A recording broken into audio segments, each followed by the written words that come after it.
¿Cuántos han estado viniendo todas las noches, todas las presentaciones? Casi todos, me alegra mucho. Qué bueno. Ha sido una linda experiencia. Quiero decirles que me he sentido muy gozoso, muy contento de estar aquí con cada uno de ustedes compartiendo, y espero por la gracia del Señor que toda esta temática que se ha presentado haya sido de bendición para ustedes. Amén. Que les haya ayudado en algo a poder ustedes mirar un poco más arriba y acercarse un poco más en su relación con Cristo. Así que vamos en esta mañana a culminar con la tercera visión del libro de Apocalipsis. Pero a mí siempre me gusta hacer una pequeña revisión, hacer un pequeño recordatorio para que podamos entonces entrar en forma. Recordemos, ¿cuál fue la primera visión de Apocalipsis? ¿Recuerdan? Los mensajes, ¿a qué? A las 7 iglesias. ¿Y recuerdan ustedes cuáles fueron esas 7 iglesias? Sí. Perfecto. A ver, ayúdenme. Tenemos la iglesia de Éfeso. Después vino la iglesia de Esmirna. La iglesia de Éfeso se caracteriza por ser la iglesia apostólica, o la iglesia de los tiempos de los apóstoles. Continuamos en la historia. Esmirna, después viene ¿quién? Pérgamo, perfecto. Luego, seguidamente, viene Tiatira. Listo, ¿qué más? Viene entonces Sardis. Y entonces hasta aquí llegamos nosotros a la historia de la iglesia cristiana hasta la época medieval, ¿ok? Y hago una pequeña separación y ustedes van a ver más adelantito por qué la hago. Luego viene después, ok, permítanme hacer otro pequeño énfasis aquí. ¿Por qué marcó Sardis? ¿Por qué? ¿Por qué se caracterizó esa iglesia? ¿Recuerdan ustedes? Una iglesia que decida tener un nombre que vive, pero estaba como. Perfecto. No la pierdan, ¿ok? Luego entonces viene ¿cuál? Viene Filadelfia. Dios comienza a restaurar a su iglesia. Y terminamos con la Odisea. ¿Por qué la Odisea es importante? Porque es la que presenta el mensaje de qué tiempo. Para nuestro tiempo presente, la que nos acerca más hacia la segunda venida de Cristo Jesús. ¿Cuál es la característica de la Odisea? ¿Cuál es el principal problema en la Odisea? ¿Recuerdan ustedes? Que profesan una fe sin quién, sin el dador de la fe, que es quién, Cristo Jesús. Entonces hay un remedio, o hay varias sugerencias del Señor, y el Señor entonces sugiere que compre oro afinado en fuego, en segundo lugar vestimentas blancas, y en tercer lugar colirio. ¿Ok? ¿Por qué razón? Porque el Señor, ¿qué quiere hacer con su pueblo en este tiempo? ¿Qué significa el nombre de la Odisea? Justificar a un pueblo, o justificando a un pueblo. Él quiere prepararlo a usted, quiere prepararme a mí, para que cuando Jesús venga estemos listos. Amén. ¿Ok? Ese es el trabajo. Pero entonces recuerden que quedó un interrogante. Y el interrogante me dice a mí que hay un remedio, hay un problema, hay un remedio, pero no me dice cuántos aceptaron el remedio, cuántos decidieron cambiar. Y ahora entonces pasamos a la segunda visión. ¿Qué encontramos en la segunda visión? ¿De qué se trata? Son 7 sellos.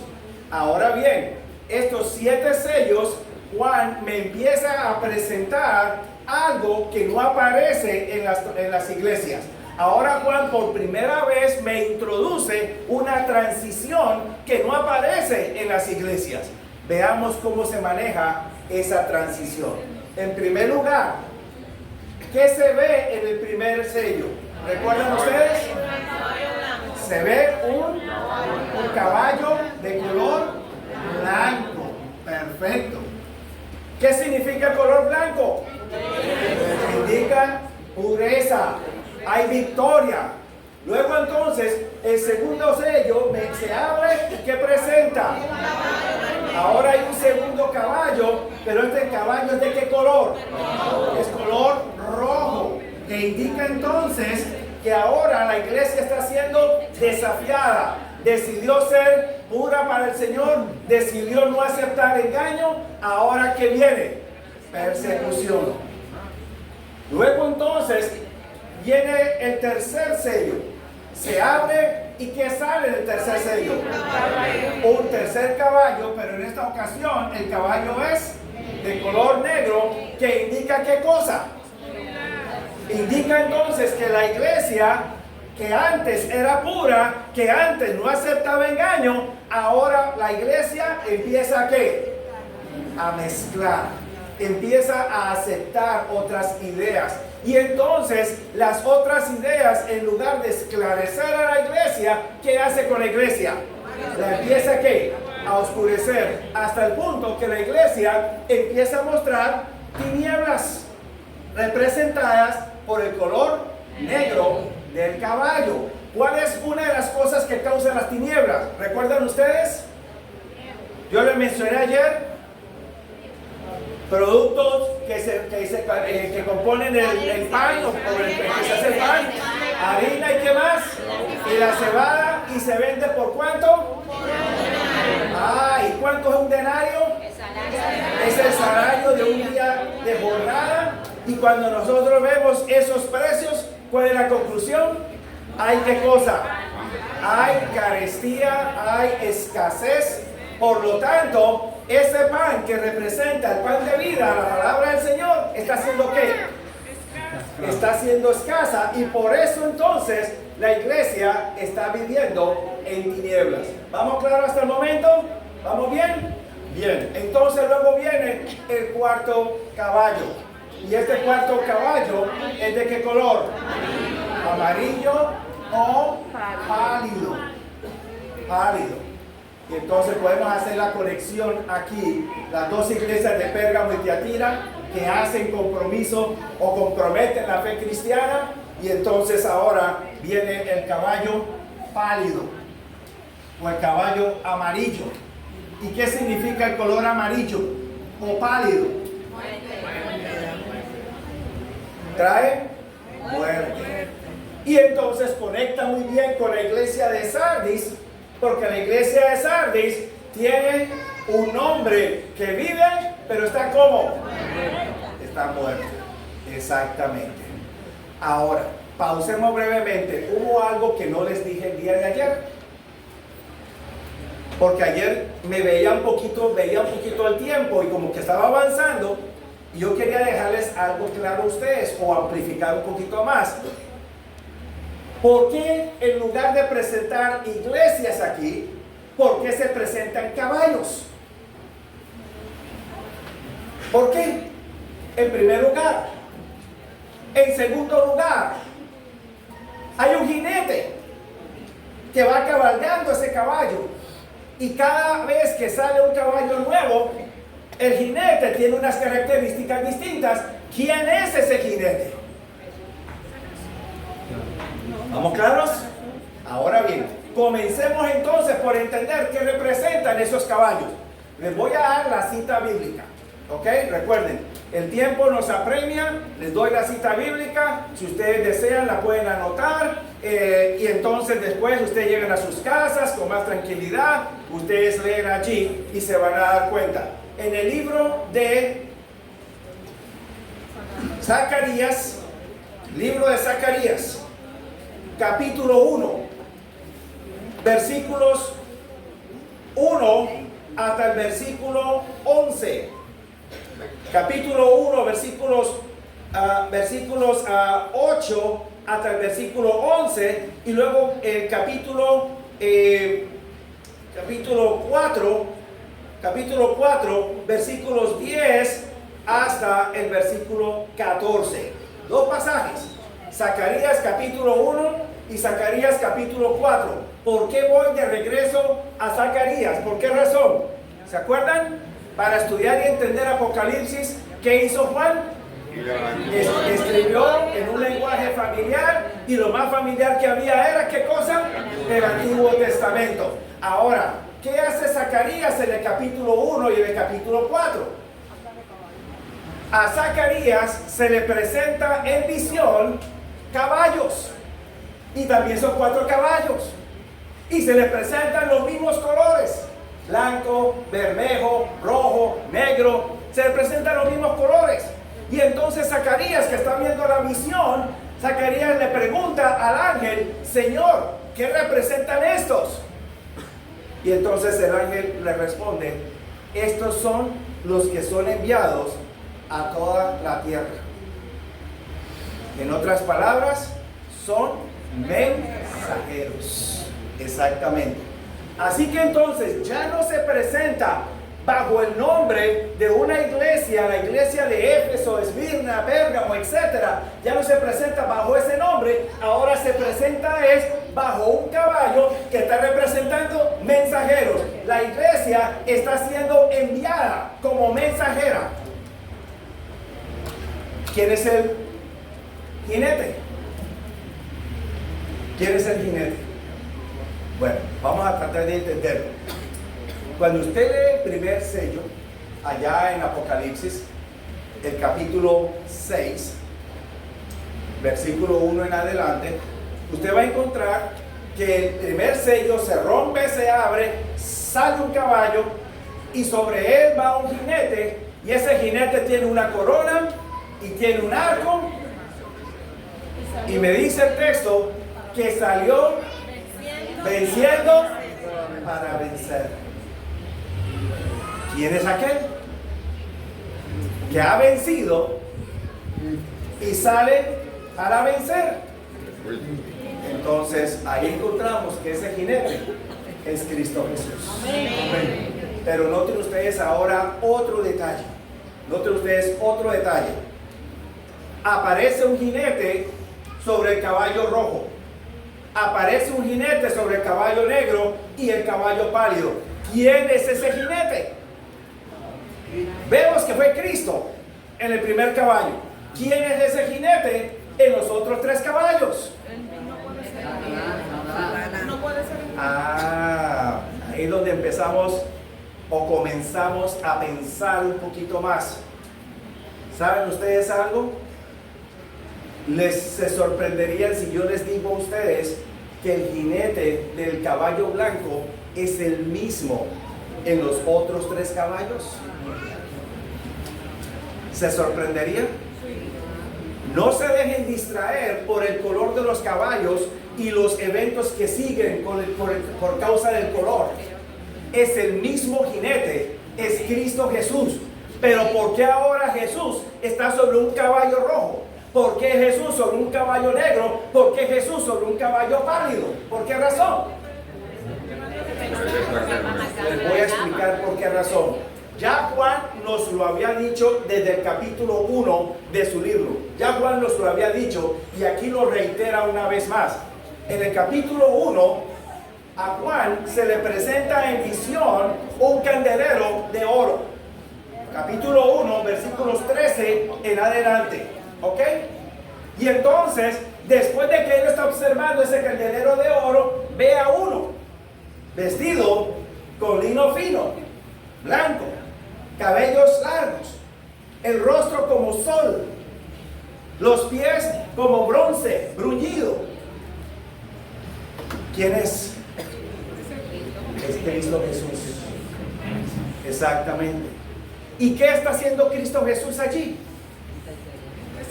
Juan me dice en el capítulo 1 y capítulo 2 de Apocalipsis que Jesús está caminando en medio de los 7 candeleros de oro.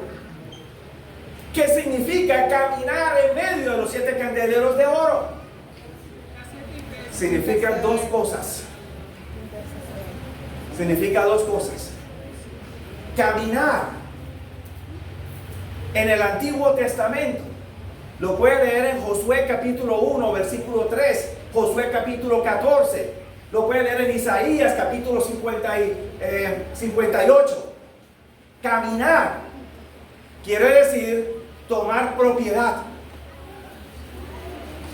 Dios le dijo a Josué en el capítulo 1, versículo 3 del libro, que lo estamos estudiando ahora, en la escuela sabática. Dios le dijo a Josué: sé valiente, ve y conquista la tierra, y todo lo que pisare la planta de tu pie, ¿será qué? Será bendecido. Así que pisar significa ¿qué? Tomar propiedad, considerarlo suyo. Y Jesús está caminando en medio de los 7 candeleros de oro. ¿Qué significa eso? Eso significa que la iglesia para Jesús todavía es su tesoro más precioso. Sea como sea la condición, la iglesia todavía es la pupila de los ojos del Señor. Amén. Según lo dice Zacarías capítulo 2, versículo 8. ¿Vamos bien? Entonces, además de significar caminar, tomar posesión, también indica que si está caminando en medio de los 7 candeleros de oro, es porque el Señor conoce íntimamente a su iglesia. Y por eso entonces las expresiones: yo conozco tus obras.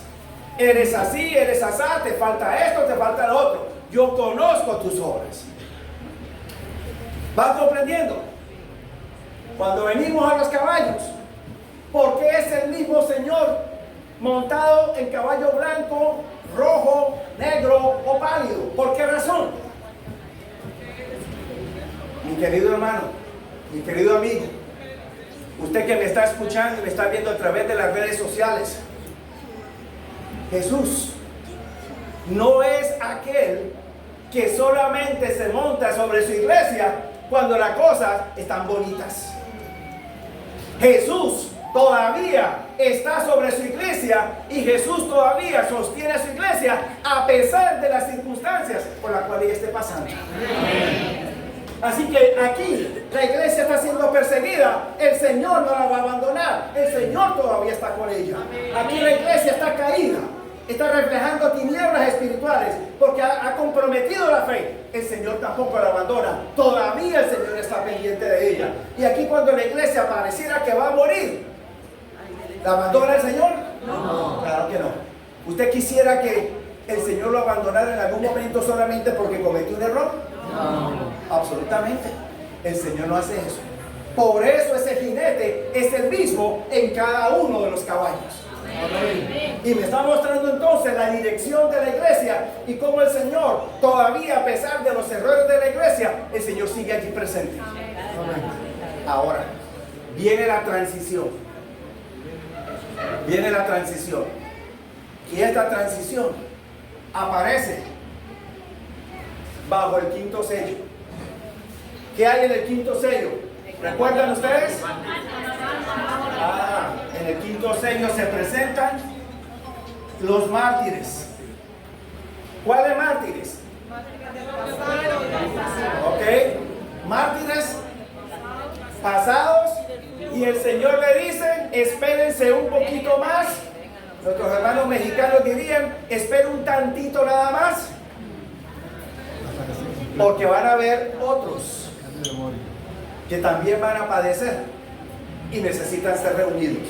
Así que me presenta mártires pasados y los mártires que vendrán en el futuro. Y entonces me dice a mí: estos han pasado la experiencia de la iglesia en esta época medieval, temprana. Ahora esperemos, porque viene algo más.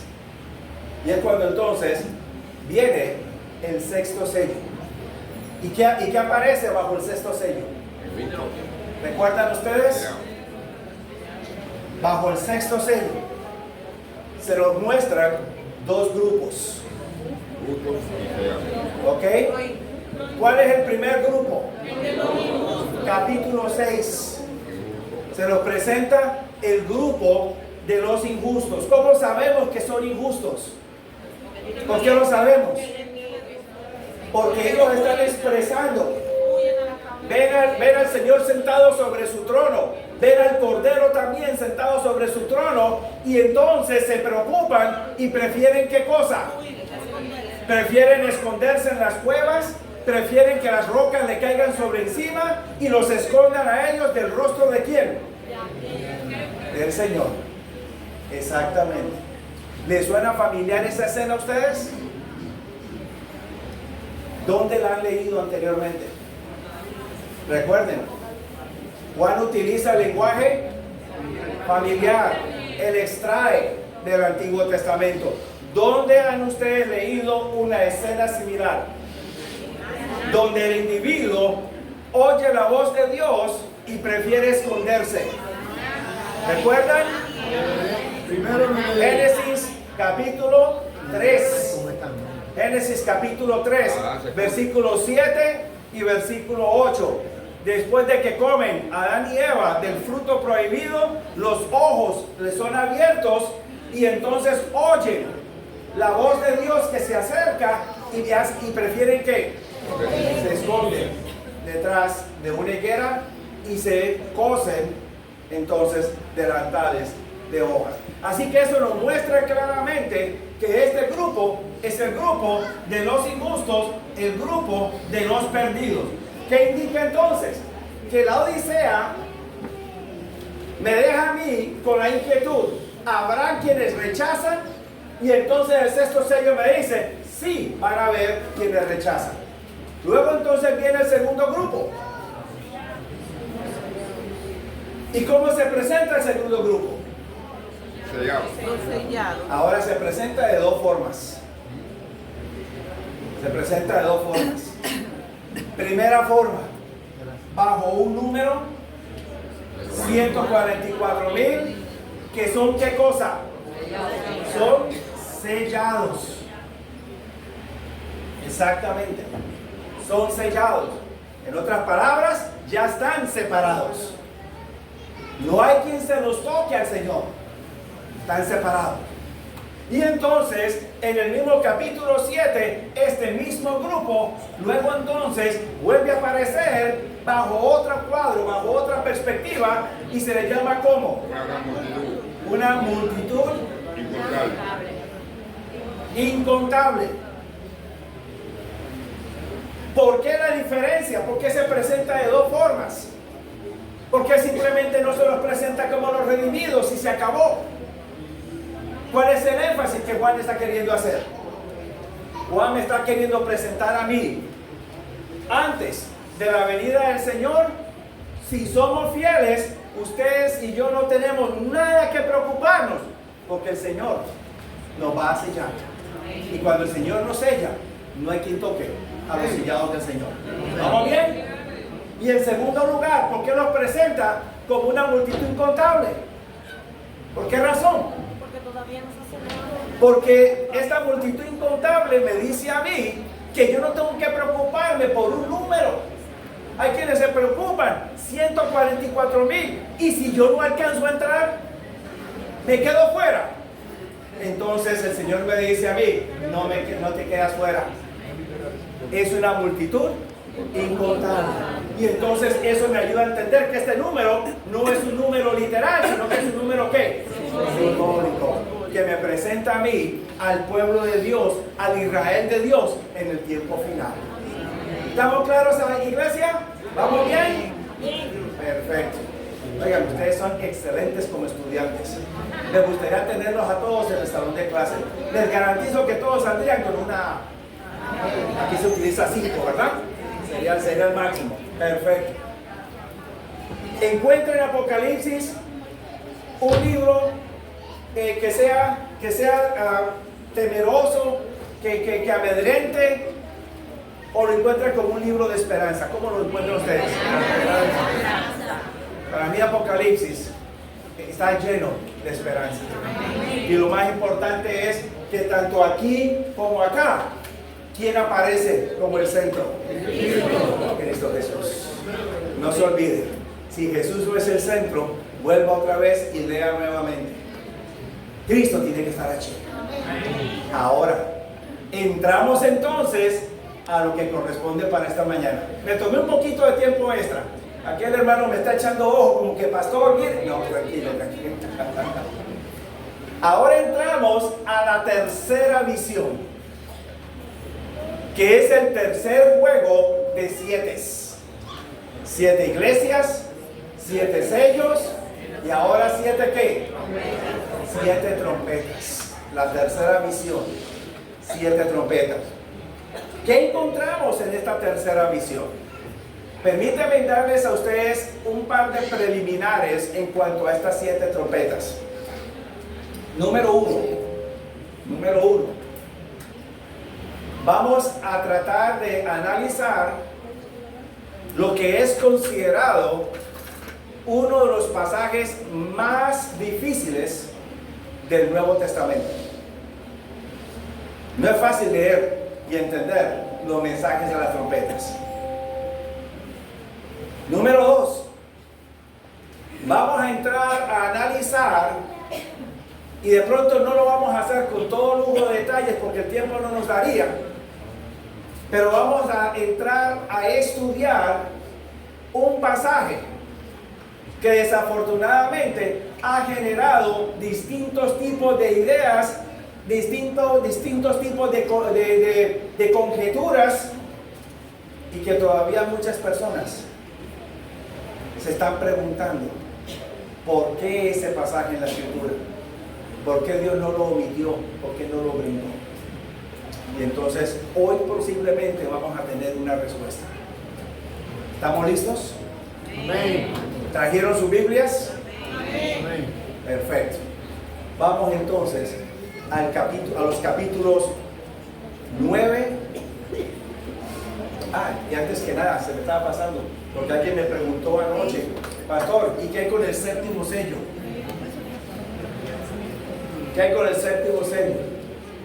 El séptimo sello me presenta un silencio en el cielo. Quiere decir que el cielo se ha vaciado. ¿Y quién viene por segunda vez? Entonces tenemos la segunda venida de Cristo. Recuerden que la Odisea no nos habla de la segunda venida. Nos presenta la condición de la iglesia en el tiempo final, pero no me menciona la segunda venida. Ahora por primera vez lo hace en los sellos. Juan utilizó una iglesia y ahora utiliza 2 sellos. Vamos entonces a las trompetas. Voy a ir un poquito rápido, pero voy a escribir algunas cosas en la pizarra y estamos siendo grabados. Entonces ustedes tendrán la oportunidad de regresar y volver a mirar el video para que ustedes entonces puedan llenar aquellos espacios que de pronto le queden un poquito vacíos. Las 7 trompetas siguen un patrón similar al de los sellos. Me presentan las primeras 4 trompetas, 4 eventos. Y usted lo va a encontrar en el capítulo 8 del libro de Apocalipsis, a partir del versículo 6 en adelante. Capítulo 8 a partir del versículo 6 en adelante. La primera trompeta suena, me dice que cae granizo mezclado con fuego en sangre y es arrojado a la tierra, y una tercera parte de la tierra es quemada, y una tercera parte de los árboles es quemada, y toda la hierba verde también es quemada. Ahora bien, cae del cielo granizo mezclado con fuego en sangre y es arrojado a la tierra. Y entonces quema una tercera parte, pero lo interesante es que quema una tercera parte de la hierba verde. Al decir que quema una tercera de la tierra, posiblemente pudiera incluir de una vez la hierba. No obstante, la separa. ¿Por qué razón? ¿Por qué razón?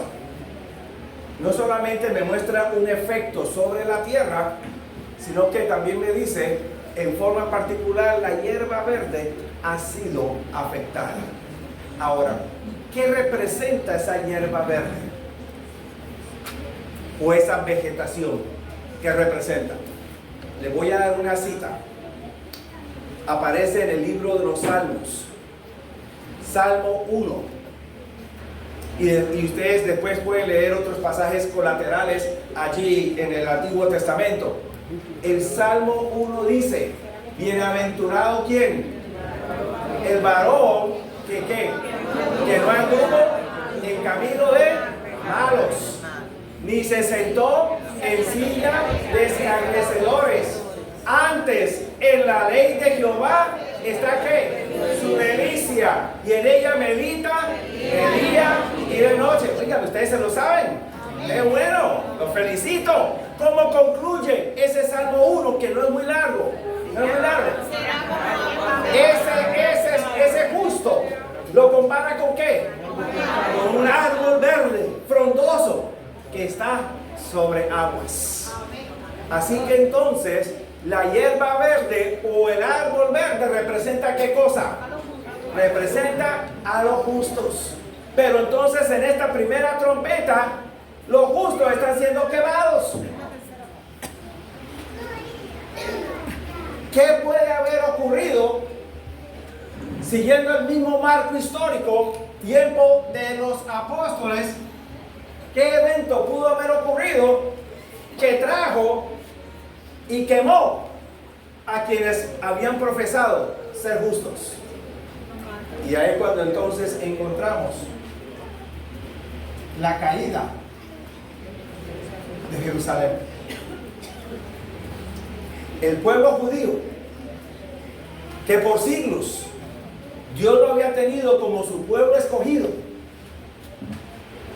como su real sacerdocio, su gente santa, no solamente terminaron rechazándolo, también lo clavaron en la cruz, y ellos sellaron su destino cuando apedrearon al primer mártir de la era cristiana. Pablo me dice a mí en Primera de Tesalonicenses capítulo 2. Recuerden, les voy a estar dando citas si ustedes quieren anotarlas. Primera de Tesalonicenses capítulo 2. Pablo me dice a mí que estos pueblos vino sobre ellos el juicio y la ira divina, porque no solamente crucificaron al Señor de la vida, sino que también prohibieron o prohibían a los apóstoles predicar el evangelio. Así que entonces me marca la caída de Jerusalén. Segunda trompeta, versículo 8. La segunda trompeta me habla ahora de un monte grande que está encendido con fuego y es arrojado a la tierra, y la tercera parte de la mar se torna en sangre, y muere la tercera parte de las criaturas que están en la mar, los que tienen vida, y la tercera parte de los botes son destruidos. ¿Qué representa entonces ese monte grande encendido? Una vez más, necesitamos dejar que Juan nos aclare ese lenguaje familiar. Si él utiliza el lenguaje del Antiguo Testamento, ¿a dónde necesitamos regresar? Al Antiguo Testamento.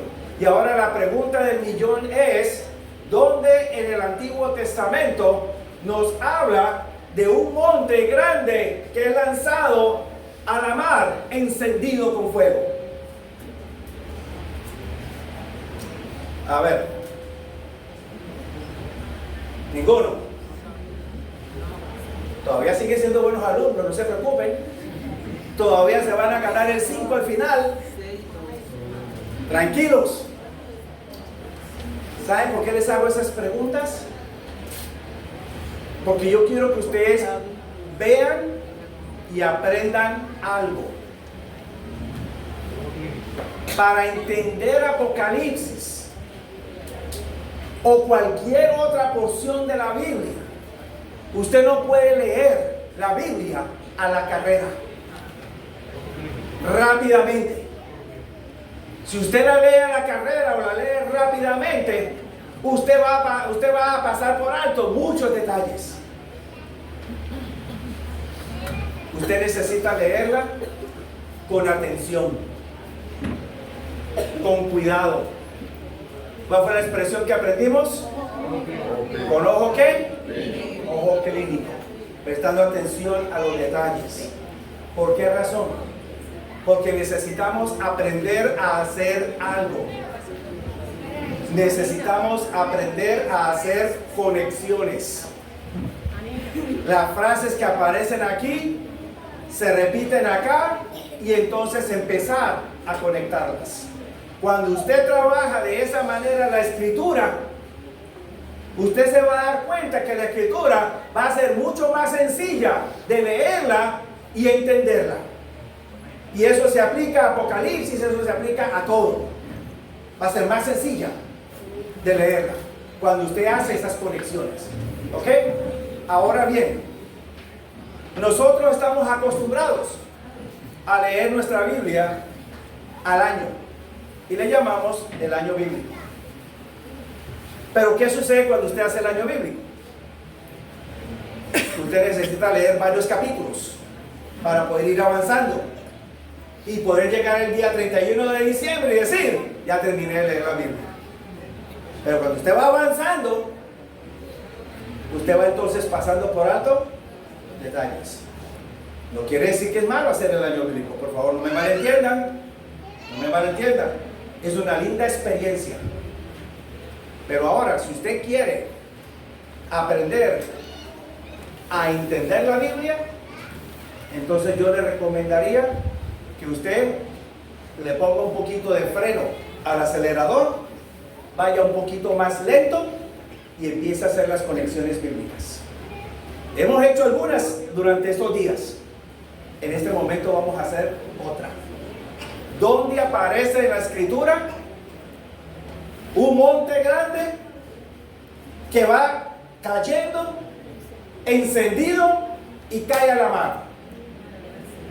Solamente aparece en un lugar.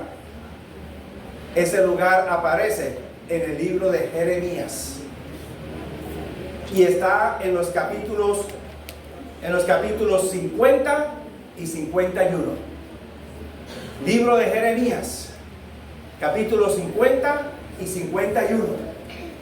Y ese monte que aparece allí rodando como encendido que cae a la mar representa, y Jeremías me dice a mí, ese monte representa a Babilonia. Un monte en profecía representa un imperio, representa una nación, representa un reino. Así que entonces Juan toma la imagen de la experiencia de la caída de Babilonia, como lo está narrando Jeremías, y ahora lo toma y lo trae a Apocalipsis para dejarnos saber a nosotros que después de la caída de Jerusalén, un reino caería. ¿Qué cayó después de Jerusalén? El próximo reino que cae y que viene después de Jerusalén es Roma. ¿Recuerdan? Roma, el imperio bajo el cual nació Jesús, durante el cual los apóstoles estuvieron predicando y muchos mártires entregaron sus vidas. Primero cae Jerusalén y ahora cae Roma. Y luego entonces viene la tercera trompeta. Versículo 10. Y con la tercera trompeta, entonces cae del cielo una grande estrella, encendida como lámpara, y cayó sobre la tercera parte de los ríos y sobre las fuentes de las aguas, y el nombre de la estrella se llamaba ¿cómo? Ajenjo. Y ajenjo significa amargo, y causa la muerte de la vida marina y de los hombres que toman esas aguas. Ahora bien, ¿qué representa esa estrella? ¿Qué representa esa estrella que cae? Ya tenemos dos caídas. Ahora viene la tercera caída. Viene la tercera. Pero en esta ocasión, esa tercera es una estrella. En primer lugar, necesitamos entender qué representa una estrella. Y este es uno de los casos donde necesitamos prestar más atención a la escritura y utilizar ojo clínico. ¿Saben por qué?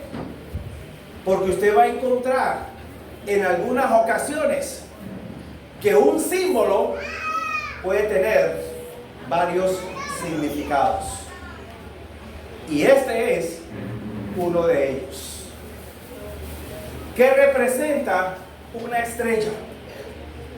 Bueno, si empezamos nosotros a leer la Biblia, y les voy a dar algunas citas, usted lee Isaías capítulo 14, versículos 12 en adelante. ¿Cómo caíste del cielo? ¿Qué cosa? Lucero en la mañana. ¿A quién se refiere? La caída de Satanás como una estrella. Así que una estrella puede representar a Satanás. ¿Qué más? ¿Cómo se le presenta a Jesús en el libro de Apocalipsis capítulo 22? Se le presenta como la estrella ¿de qué? De la mañana. Así que una estrella también puede representar a Jesús. ¿Qué más puede representar una estrella? ¿Qué más? Si usted va al libro de Apocalipsis capítulo 12, versículos 7, 8 y 9, entonces usted va a encontrar que Jesús está en conflicto con Satanás, y cuando Satanás pierde y es lanzado fuera del cielo, arrastra ¿qué? Una tercera parte de las estrellas. ¿Y qué representan esa tercera parte de estrellas? Ángeles. Ángeles, perfecto. Así que entonces una estrella ya tiene tres significados. Les doy un cuarto. La corona de estrellas. Exactamente. Y esa corona de estrellas que aparece en Apocalipsis 12 es una buena cita. Y junto con esa les conecto otra más. Daniel capítulo 12, el versículo 2. Tanto la corona de estrellas como Daniel capítulo 12 me habla de estrellas y me dice que los justos habrán de resplandecer por la eternidad como las estrellas. Exactamente.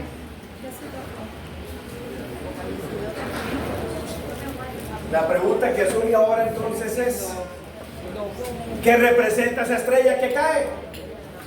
Porque si cae esa estrella, no puede representar a Jesús, ¿o sí? No puede representar a Jesús, porque esta estrella no solamente cae, sino que su nombre es Ajenjo. Jesús no trae amargura, y esa estrella causa la muerte, y Jesús no trae muerte, Jesús trae vida.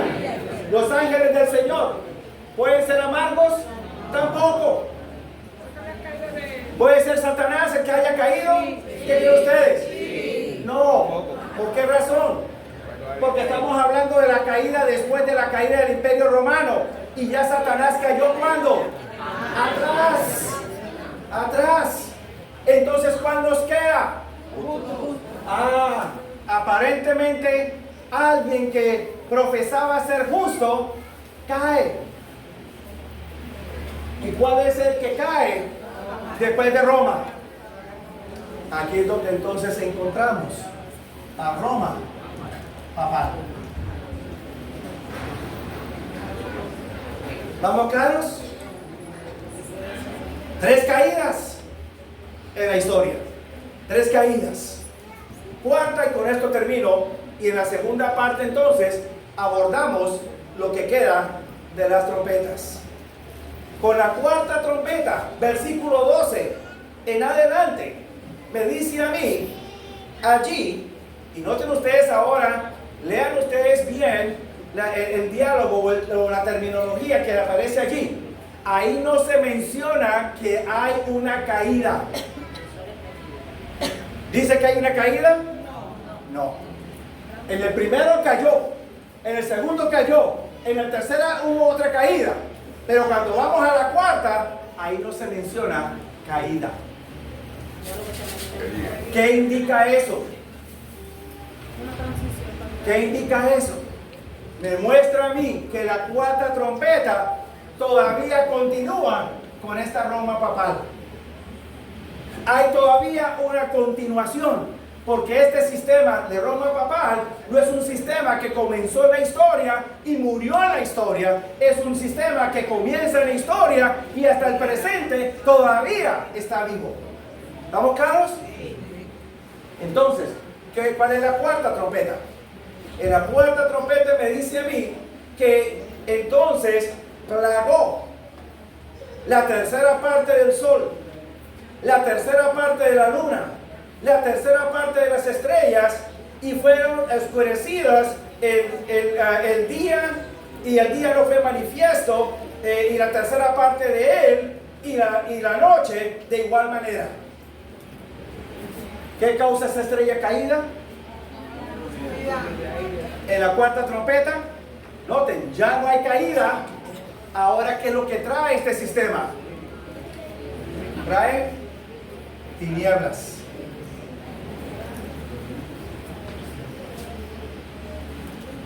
Noten ustedes, Sardis, ¿por qué hay tinieblas aquí? ¿Por qué hay tinieblas acá? ¿De dónde vienen esas tinieblas? ¿Cómo se comprometió la fe cristiana para traer estas tinieblas y luego causar que la iglesia del Señor experimentara una muerte espiritual? Ahora el Señor es un poco más preciso y nos dice a nosotros: el problema no fue que la iglesia simplemente cometió un error por ignorancia. El problema surge porque hay un sistema que crece, que se denomina Roma papal. Y entonces Roma papal, en lugar de dirigir a la iglesia del Señor por el camino de la verdad y llevarlos más cerca del Señor, ¿qué hace Roma papal? Los desvía. Y los que no aceptan la desviación son perseguidos. Entonces, ¿qué trae eso a la iglesia? Trae tinieblas. Exactamente. Y ahora tenemos el cierre de los eventos históricos que inicia desde el tiempo de los apóstoles y se extiende hasta el tiempo de la Edad Media.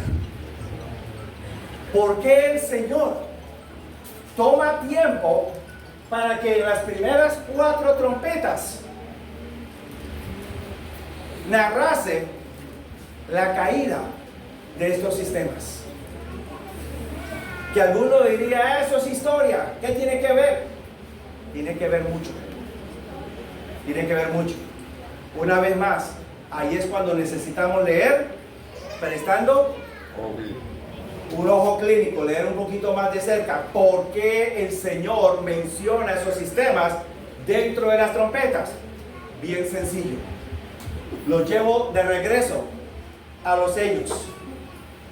Ustedes recordarán haber leído bajo el 5º sello que se mencionan las almas de los mártires, aquellos que dieron su vida por el Señor. Y entonces, ¿qué dicen ellos? Ellos están clamando a Dios por justicia. ¿Hasta cuándo no vengas nuestra sangre de los que moran en la tierra? Están haciendo un pedido al Señor. Y si ustedes leen el texto bíblico, allí en el capítulo 6 de Apocalipsis, ustedes van a encontrar que el Señor no le responde a ellos su pedido. El Señor simplemente les dice: descansen un poco, tomen ustedes unas vestimentas y esperen un poco hasta que se complete el número de los mártires. Pero no le responde hasta cuándo. ¿Quiere decir que el Señor ignoró el clamor de estos? No. No. ¿Cuándo mueren estos mártires? Estos mártires mueren en los periodos anteriores. ¿Quiénes son los causantes de la muerte de estos mártires? ¿Quiénes son los causantes? Pablo me dice en 1 Tesalonicenses capítulo 2 que todo comienza por Jerusalén, los judíos, la persecución judía contra la iglesia del Señor.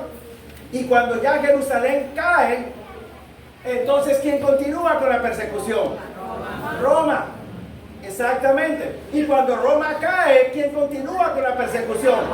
Roma papal.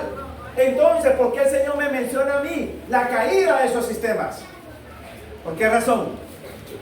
Porque Dios nunca ignoró el clamor de sus hijos que murieron mártires por Él. La caída de estos sistemas bajo las primeras trompetas me indica claramente a mí que Dios no olvida el clamor de sus hijos y que Dios finalmente hace justicia por sus hijos. Amén. Gloria sea a nuestro Dios. Dios todavía no cambia, es el mismo. Amén. No tenemos que preocuparnos. Podemos pasar por momentos muy apretados, pero Dios no se olvida de sus hijos. Y finalmente Dios hace justicia. Ahora bien, una vez que el Señor ha hecho justicia, recuerden, van a haber mártires que van a venir en el futuro. Así es. ¿Cómo se presentan entonces este nuevo cuadro? Y este nuevo cuadro va a venir aquí, cuando analicemos las próximas 3 trompetas. Iglesia, ¿cómo estamos? ¿Estamos claros? Permítanme ver sus manos. ¿Quedó claro lo que ha sido presentado? ¿Lo entendieron? Gloria a Dios. Y me alegra mucho. Y les hago la pregunta que les pido que manifiesten sus manos una vez más. Este no es uno de los pasajes más fáciles de la Escritura. Es uno de los más difíciles. Y si ustedes lo han comprendido, alabado sea nuestro Dios. Amén. Lo mejor todavía está por venir. Amén. Nos veremos en unos minutos más tarde. Dios me lo bendiga a cada uno de ustedes. Amén.